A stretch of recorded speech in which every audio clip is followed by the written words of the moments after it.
Hi, my name's Kevin McQuillan, and the following pre-recorded conversations are my attempt to make sense of the human experience through the practice of yoga. I hope you enjoy. Okay, welcome to your day. For those that are in the teacher training, it's day 12 for you. It is day 12. Things are coming to an end. Maybe you're counting down the minutes, who knows? How the hell do I get out of this place as quickly as possible? Who knows? There's a particular theme today, and the theme is land your words. That's the theme we'll explore today, land your words and the importance of doing such a thing. And the longer version of it is land your words in each and every body. To be able to direct your language into somebody's body. And that's a particular discipline, how to speak into people, and the importance of doing such a thing. It's so easy to just kind of throw language and words out there and hope people catch them. And rarely do they.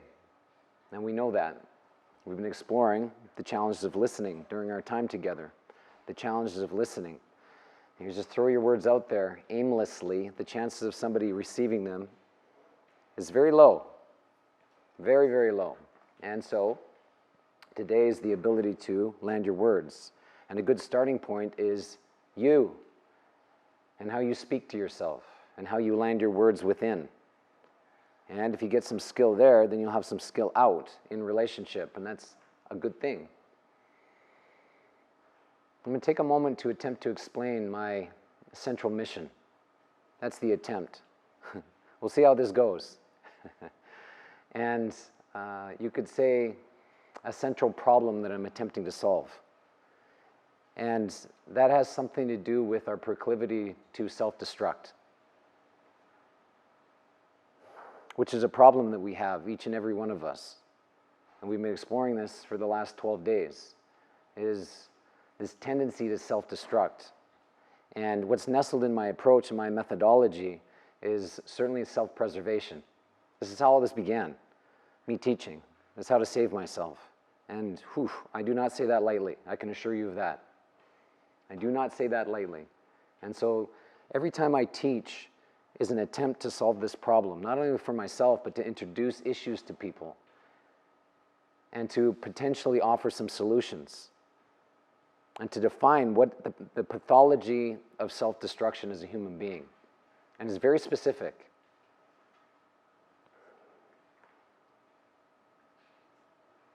And so it's this unfolding and defining of mindset, you could say, even meaning, the relationship to meaning, to responsibility, and then responsibility that supports the necessity to change. And so that's what I'm attempting to unpack every time I teach, my methodology, my approach. That's how I see the world. Anything I take in is like, how does it fit into this central mission I have? And then if I have something to say about it, I'll say something about it. And if I don't, then I don't. But that's ultimately how I see the world. And why I take teaching so seriously. If you really pause to consider what people have said here,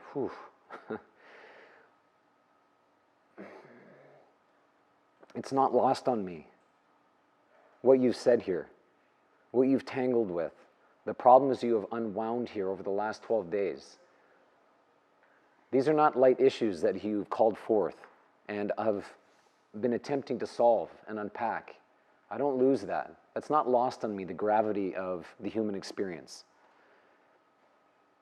I know how much suffering is in this world. I have spent so much time with people. I have heard horror story after horror story, after tragedy after tragedy. I have a great deal of respect for the human experience and human beings because I understand deeply what we're up against and how challenging it is to get up out of bed each and every day and to center ourselves in this world and attempt to do some good in this world. It's a significant lift. And that's ultimately what we're teaching into. Yes, it's postures and breath and all these kinds of things. But you're really starting to understand your audience. And you've done that here together by sharing yourselves.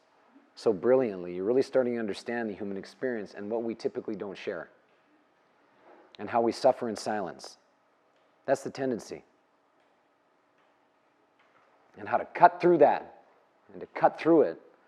But we need practices to do such a thing. And we need some guidance this time, because change is so bloody difficult to create and make and to sustain. And we know that. If we're honest with ourselves, we know that. And so this theme today, Land Your Words, is yet another opportunity to attempt to solve an issue, which is language and how you speak. Oftentimes people think that they think. That's just not true. It's often self-criticism disguised as thinking. That's not true thinking. And so just think about that. That's not true thinking. Self-criticism disguised as thinking is not true thinking. And that's the tendency. It's as rare as true listening. It's just as rare. That accompanied with the tendency to regurgitate knowledge, information, things that have passed down to us, things we have extracted from books and podcasts and other people and so on and so forth, which is not you. Regurgitated information is not you. And one of the looks in this is that's why it's so difficult to get to know you, because what you're speaking is not you. Sometimes it is, and we've seen it here, when you've taken the risk to reveal yourself and trust enough to be vulnerable. And it's like, waha, there you are. Those moments in time where you choose to be vulnerable and it is breathtaking. That's the original you. And it's happened here, for sure. And you've seen it in other people. It's so difficult to turn away from somebody being vulnerable, isn't it? It's like, what is this thing? It's like a unicorn or something. Just like pops out. Beautiful and brilliant and breathtaking when somebody chooses to be vulnerable. And so the tendency to self-criticize, the tendency to regurgitate information that is not yours, leaves us dead. It's dead. There's no energy in that. None. Because it's not you. They're hollow words, and what ends up happening is, and the consequence typically, is you just remain shallow. Shallow in relationships, shallow in life, and brittle typically. And that's why it's so difficult in some ways to withstand the pressure of life, because we can be so brittle, because there's no depth. The unwillingness to reveal ourselves, and in that is depth. You get access to the body of knowledge, which is you. And the tremendous wisdom that you have inside of you.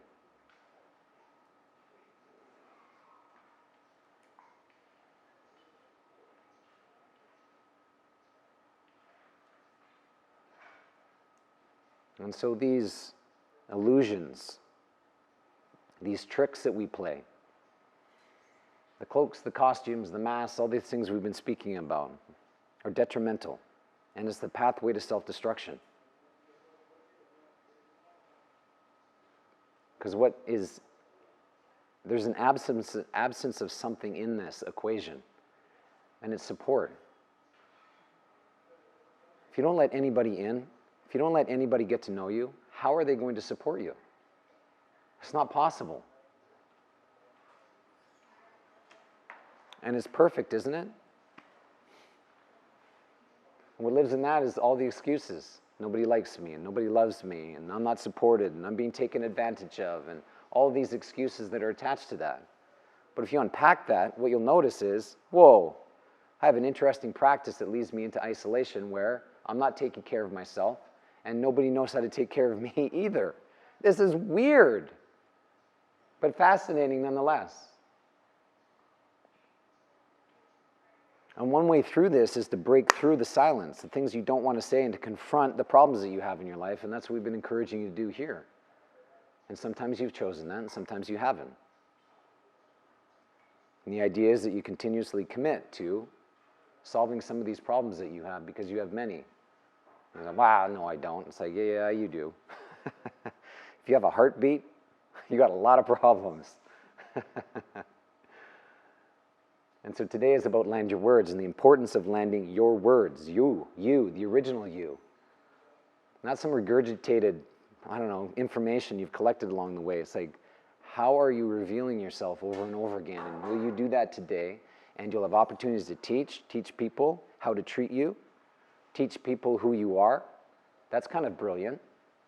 And to use the practices to support that happening, to get the internal posture, the strength, the flexibility you need to take that risk.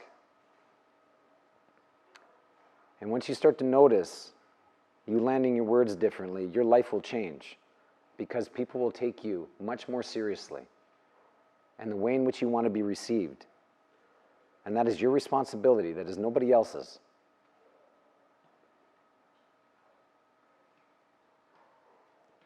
Up on the board, 2 this morning, 2 boards. Oh, I have a lot to say this morning. Up there are some distinctions. And so land your words. It's like, okay, what's the opposite of that? Cower and sputter, it seems to me. I'll cower and I'll sputter. A bunch of nonsense. And the posture is to remain afraid and deluded. And that's what happens when we remain afraid. And then you could ask, well, what am I afraid of? It's like everything. Again, if you're honest with yourself, you're afraid of your own skin. And you branch that out, it's like people are a threat. Why? Because they hurt. You go broader than that, what is the world full of? People. So the world is dangerous. And so this attachment we have of being afraid, where we don't stand up. Don't stand up for yourself in this state, because it's a crumpled state. We're collapsed in on ourselves. And you could look at your past and notice the times that you didn't stand up for yourself, and you'll notice that there are some. And what that cost you and how that felt. The tendency is to blame others for being a flake. And that is a stiff distinction. To blame others for being a flake.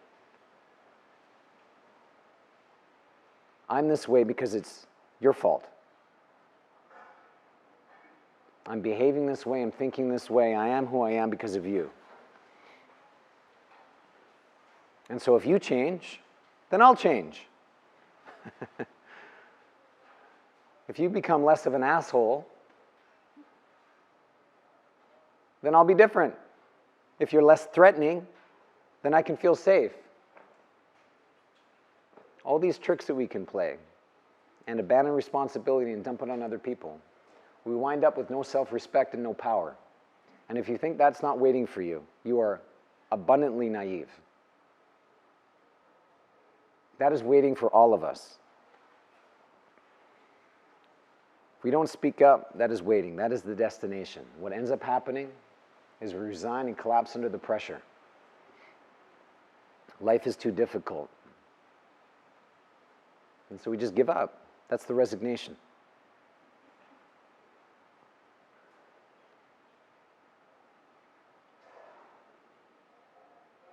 I'll tell you a story.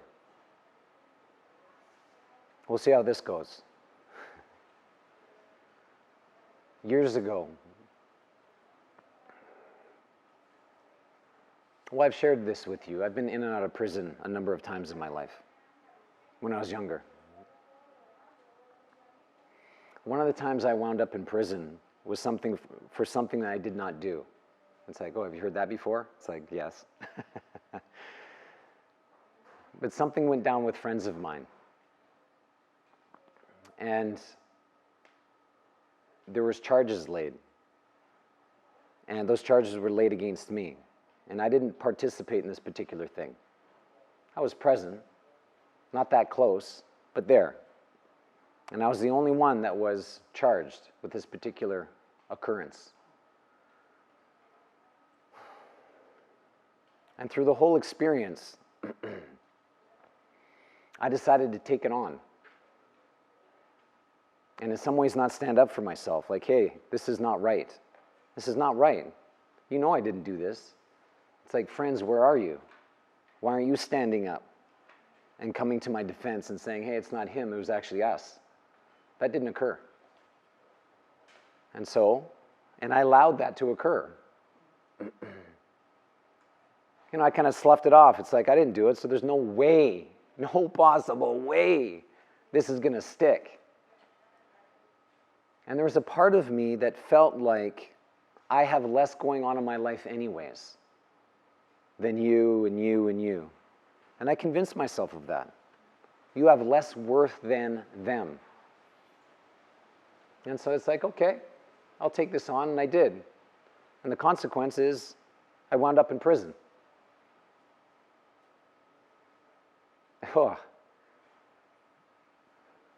Which is such a shock. I was absolutely floored.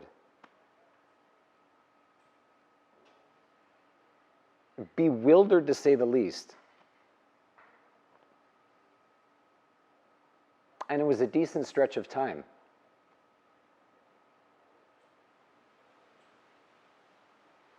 And I was 18. I had just turned 18. And to find myself in that place, and if you've ever been to prison, it is not a pleasant place, I can assure you. It's sad and depressing and a whole host of other things. And it became very clear to me. It's like, wow, what is happening here? How did this occur? And because I had some time to think, it's not a lot to do, but think in various different ways in that experience. And it became very clear to me my lack of skill around communication and how dated that was. And I started to unpack that in my own way back then. That, this is so curious. I'm so terrified of being seen, I don't speak. That was part of it, nestled into this. I was so terrified of being seen, I didn't speak, because when I spoke, people looked. And I did not like being looked at. I could barely stand it. And so in various different ways, I just chose not to speak up. Until the consequences started to pile up, and one of the consequences was me being in prison. And also in that time, I had this other experience which was just unbelievably fascinating as well and so profound. It's one morning, it's like roll call. The guards are standing there and the inmates are out there and calling out names, and it's like, present, just to make sure nobody escaped the night before. So bizarre. And I remember standing in front of this guard that was saying names, and it wasn't that big of a group of us. I don't know, like maybe 10 or 12 guys, something like that. And he called out my name, and he looked right at me. And it felt like he looked right through me. He didn't even see me. It's not like I was new, I was there for a little while. I've been through this experience quite a few times of roll call and all of these different things, but it was just in that moment, it's like he looked right through me. It was so bizarre. Kept calling my name until I was like, yeah, here I am right in front of you. I'm right here. And it was so profound. Because what I started to recognize is how good I was and masterful in my own way of hiding in plain sight. So not only was I hiding in plain sight, I wasn't speaking up. And those two combined were brutal. And my own unique way to self-destruct.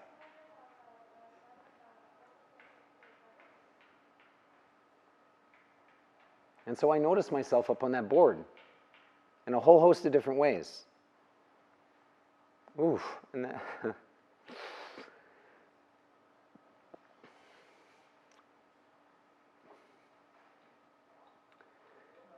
me not speaking up changed my life. Me going to prison, definitely changed the trajectory of my life. Absolutely. I was never the same. I actually became worse as a consequence of being in prison. And when I came out of that and out of there, I was hell on fire.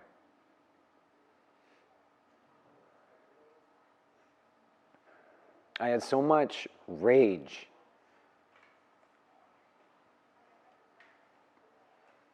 and so much blame.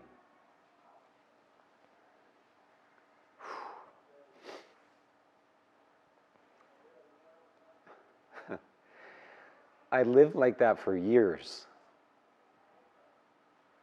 Not only brutally punishing myself, but anybody that came close to me. I turned into the punisher, for sure. And that was a hard way of living. And that was very hard. And put myself in ridiculous situations.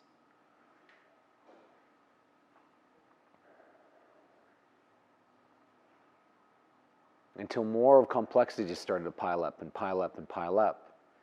Until that moment in my car, which I shared with you. That moment of profundity. Like, what are you doing? Get the hell out of this as quickly as you can. And for whatever reason, I chose that. Get out.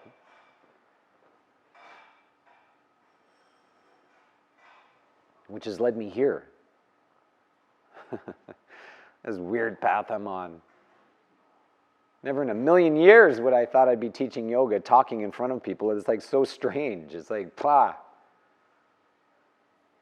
And I appreciate looking back at myself because I know that's always waiting for me.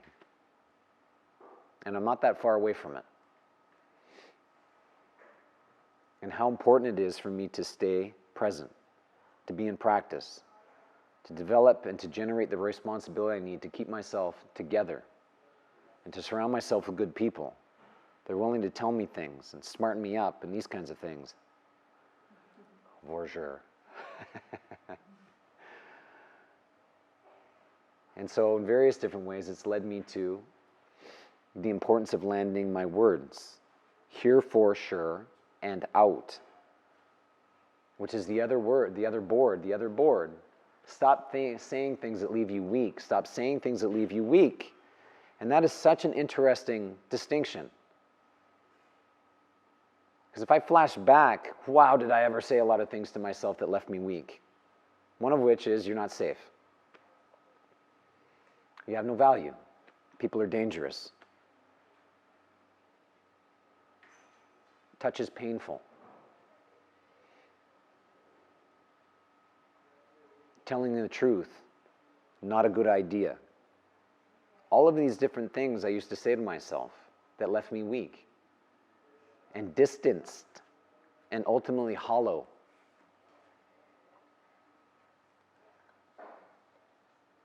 I started to understand it's not safe to speak. It's not safe to speak. It was not when I started to really like, okay, if I'm going to start speaking up, people are going to start looking at me. And this is not so, yeah.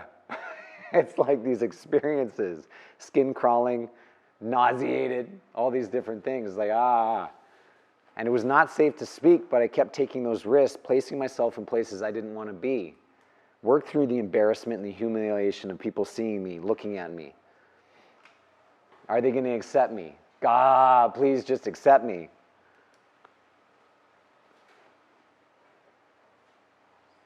And what I also started to understand is, and I realized it's even less safe to not speak. It's safe not to speak. It's not safe to speak. And it's even worse not to speak. Because the consequences are that much debilitating. And you know that. You've experienced that. Not speaking leaves us in silence and alone, isolated, with a heavy problem, with no support. And the idea is to speak up in the attempt to solve a problem.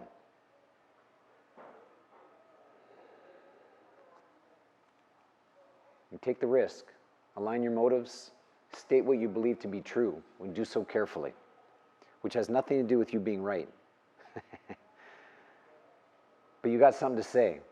You know you do. And take the risk. Align yourself. Why are you saying what you're saying? What's the problem you're attempting to solve? And can you land it in a way that people can feel you, hear you, relate to you, move closer to you as a consequence of how you speak? And perhaps one of the most difficult things to do is to let go of the outcome. What? That sounds ridiculous. I want to control. I want to control the outcome. I want to feel safe. I say this, then you do this, and it's good. But if you can let go of the outcome, I'm saying what I'm saying because it's important to me. And I want you to hear it. Who knows how the hell it's going to go, but at least it's out there. And then we can sort it out together and negotiate. And maybe you get something, I get something, and we're better off. And wow, wouldn't that be amazing?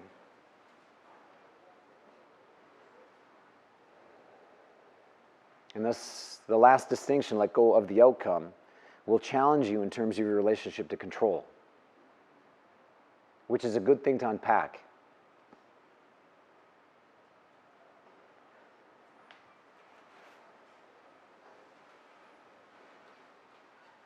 And so if you really paid attention to here and listened during our time over the last 12 days and what people spoke about, it is unbelievable what you've been speaking about and the things in which you've said. And when you didn't say what you needed to say, the consequences of that. The loss of relationship, the destruction of your value hierarchy, saying no to family, to friends, to career, to health, to lifestyle, all the various different things that are attached to what I'm speaking about. And so the idea is to land your words. You are in a new body today if you haven't noticed. Those in the teacher training, you are in a new body. What you did to yourself last night, ideally, if you took it seriously, was you moved into a whole new space, a whole new depth, and you're working with a whole new self. And if that's true, then the idea is to hold this opening that you find yourself in now. And a key element to that is how you're speaking to yourself.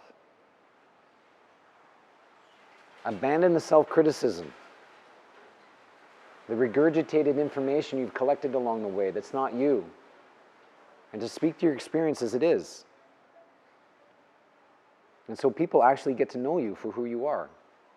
And that's the task today.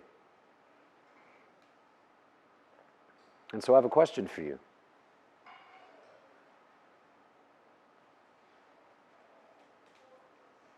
What's one thing you can stop saying that has left you weak? What is one thing you've been saying to yourself that has left you weak, that if you stopped saying, you'd be better off? Oh.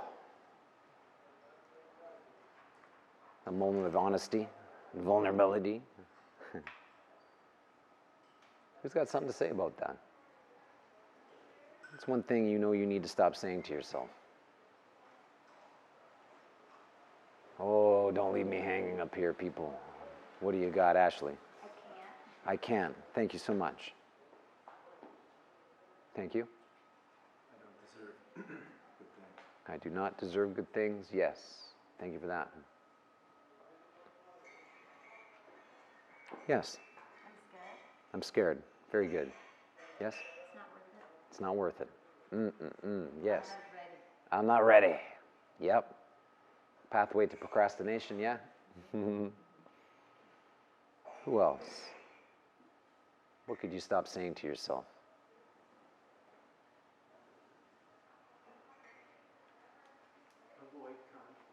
Avoid conflict. Thank you so much for that. Thank you. Love is not from me. Yep. Give that one up. You're pretty lovable, if you haven't noticed. These are good things to abandon.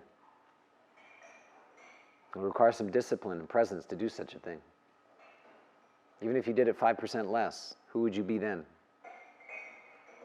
If you did it 50% less, whoa, wow. You create some space for yourself to start speaking to yourself in other ways. This is a serious practice.